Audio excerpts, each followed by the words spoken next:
Bentrovati al meteo.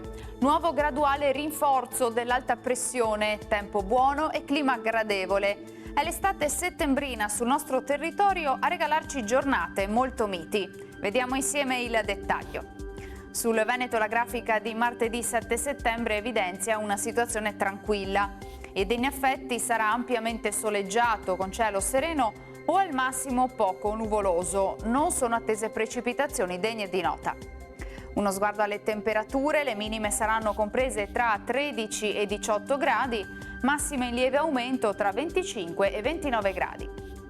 Ci spostiamo ora sul Friuli Venezia Giulia, avremo poche novità, stessa situazione anche qui con tanto sole su tutti i settori, cielo terso e limpido.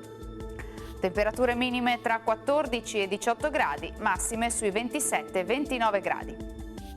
Infine ci spostiamo sul Trentino Alto Adige dove avremo condizioni di tempo asciutto e stabile, sarà anche qui soleggiato come vediamo su tutti i settori.